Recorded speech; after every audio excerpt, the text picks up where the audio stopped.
Hello and welcome beautiful people. Today we're gonna be reacting to Timothy Dexter, The Dumbest Rags to the Richest Story by Salmonella Academy.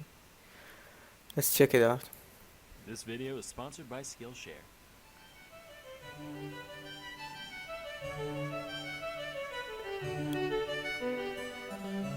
Hey kids, now we all know Hello. that fate is a fickle thing. Some of us may try to defy its will, but there's enough small businesses with Pizza Hut roofs out there to tell you that such a thing is ultimately futile. As for most of us, we tend to have our fair share of good and bad luck throughout our lives, but every now and then, RN Jesus smiles upon some drooling little loaf child and says, You, my son, you shall be the one with all the figgy pudding. That child was Timothy Dexter. Dexter was born in Malden, Massachusetts in So he was lucky, huh?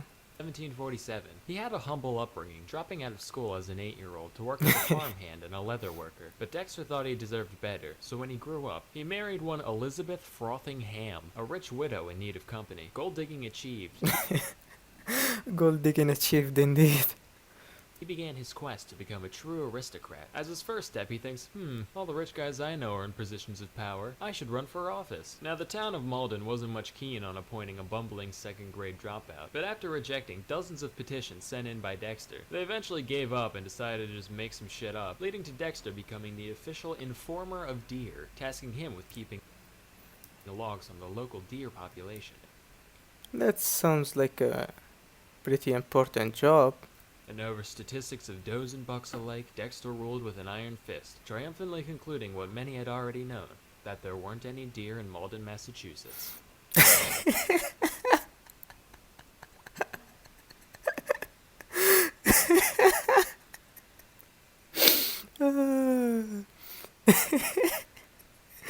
Holy fuck.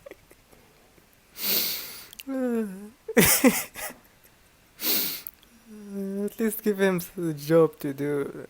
Satisfied with his political career, Dexter then set his sights on greater financial ventures. So a little history, in 1775, as part of our growing independence from Britain, the Continental Congress decided to establish their own currency, known as the Continental Dollar, real creative there. Then the Revolutionary War started, and it dawned on people that these pieces of paper wouldn't be very useful in a giant pile of wet tea and smoldering patriots, causing their value to do one of those horny eagle death spirals. Then the Congress did, that stupid thing that every high schooler learns is stupid, Printing money, right? not invading Russia in winter, but the other one, practically making them worth less than their weight in paper and ink. And what Yeah, I think they printed more money. you know it, a good portion of the Continental Army was paid with these, so by the time the war ended, many veterans were left totally destitute. The aristocrats were like, well, these grass-eating Untermenches did kind of give us a country, so whatever, we'll throw them a few cents and take this trash off their hands. Dexter was like, ooh, I'm a wealthman, I'm gonna do that too. And he spent the majority of his savings buying a boatload after boatload of the 1780s equivalent of Blockbuster gift cards. The majority of your money on useless paper? Come on, man. By all accounts, this should have been his ruin, but by some stroke of luck, after the Constitution was ratified, the new government decided that they'd trade Continentals for treasury bonds worth 1% of their face value. Doesn't sound like much, but keep in mind, Dexter bought thousands of crates of bills for fractions of pennies apiece. So as buybacks began across the country, his stockpile appreciated massively in value, and this informer of deer realized that, for the first time, there were a lot of bucks in Malden. That's like investing in Bitcoin like 2004 or some shit. Because he was now a man of the upper crust doesn't mean he let it go to his head. Sure, he might have purchased the most luxurious chateau that money could buy, through daily Playboy Mansion-style ragers, and commissioned over 40 statues of America's greatest heroes, one of which was of himself, with a plaque calling him, quote, the greatest philosopher in the Western world. Talk about a big ego, huh? Despite his incredibly tacky displays of wealth, his contemptuous contemporaries still saw him for the loud, illiterate rube he was. So they started giving him deliberately awful investment tips in order to get him to bankrupt himself. Nah, man, that's evil shit there. That's why you gotta check who you friend with. One such piece of advice was that he should ship warming pans to the Caribbean. For those of you born after 1850, a warming pan's this dish on a long pole that you fill up with hot coals to warm up your bed. Not much use in a tropical paradise. But Dexter was undeterred by such frivolous things as logic. Went ahead and sent over 40,000 of them to the West Indies. When they arrived, the locals didn't really know what they were looking at and decided to use them as ladles for the sugar and molasses refineries. And by the end of it, Dexter sold every single one at a markup of nearly 80%. Frustrated Like, how can you be so dumb and so lucky at the same time? that their plan backfired, the elites then told him to literally carry coal to Newcastle, which is an old idiom used to describe a pointless task based off the fact that Newcastle was one of the world's biggest producers of coal. The only idioms Dexter knew about all involved different animals shitting in the woods, so he took their word on good faith and went along with it. But by some divine providence, by the time the shipment arrived, the Newcastle coal miners had all gone on strike, and Dexter once again cleared the entire shipment with a hefty profit. He was like, man, I am so smart. By this point, Yeah, you're so smart. You're so fucking lucky, not smart. he was pretty Sometimes pisses me off seeing people so lucky.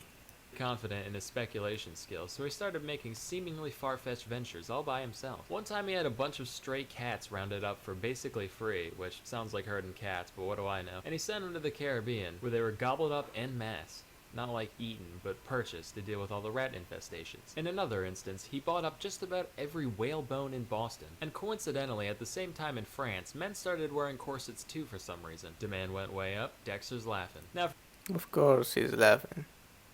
The dude is lucky as fuck. from an outside perspective, at the end of the day, Dexter was a very shrewd merchant. So at this point in my research, I was like, wait a minute, is he smart? Then I learned about his life outside of business. Dexter considered himself extremely knowledgeable on just about every topic. Keywords, considered himself.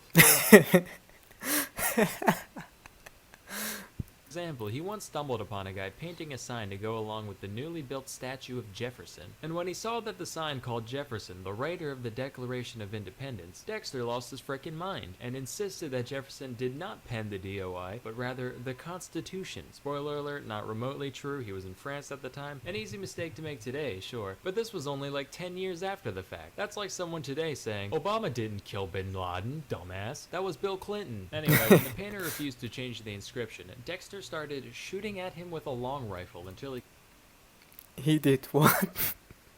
complied. Real genteel. Dexter made sure to surround himself with the requisite number of weirdos to maintain this level of delusion, one of which was Jonathan Plummer, a man whom Dexter paid to be his poet laureate, writing only the most laudatory There was a man from Malden who thought he was Wiener was bald.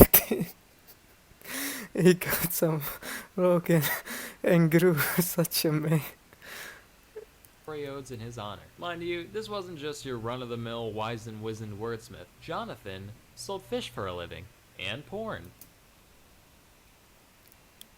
Cause Just why go- would he not? Went along with the whole thing for the pocket change. Besides his entourage, Dexter occasionally spent time with the total geeds known as his family. He had 2 children, whom the New England Historical Society describes as a half-mad drunk and a completely mad drunk, respectively. And he couldn't stand his wife on account of her perceived constant nagging, to the point where he would tell guests he was unmarried and that he just had a ghost in his house. Just like, oh yeah, that's a sea hag. You know, mansion built on some old Indian shipwreck or something. Please, I'm cold and my hands are rheumatic. Find it in your heart to light the fireplace for me? Yeah, plenty of that in hell, you banshee bitch. One day, in a massive stroke of ego, Dexter decided to fake his own death, complete with a lavish funeral service just to see who would show up. Lucky for him, about 3,000 people from all walks of life turned up. Though initially staying out of sight, he soon noticed that his wife wasn't crying. So in response, he jumped out and started hitting her upside the head with a Of course he wasn't crying. You're treating her like shit.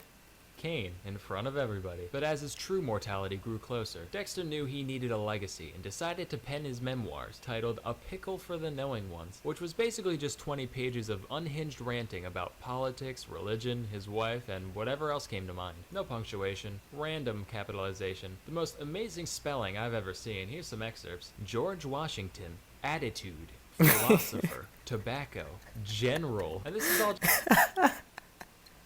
just from the first few lines. The entire book I mean, to be fair, he's a second grade dropout. book is written like this. And just like everything else the guy did, the thing sold like fucking hotcakes. Why does anybody even try? The best part is that when he got complaints about the total lack of grammatical anything, in the second edition of the book, he put an extra page at the end full of nothing but punctuation marks, with a little note saying that anyone who felt like whining could just stick them wherever they wanted. That's based. That's that's low-key based, I'm not gonna lie. Dexter died in 1806, and by and large, he probably should have ended up Davy Jones's locker. But given the circumstances, I imagine the big man upstairs dropped his big deck of mortal soul trading cards at just the right moment, letting him slip through the pearly gates unprotected. And That's probably what's happened.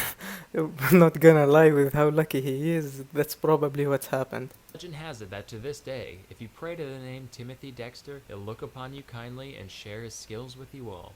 Wait a minute. Share? Skill? Skillshare is At time. Alright, that was all folks for today, and thank you for watching. Don't forget to like and sub, and see you the next time.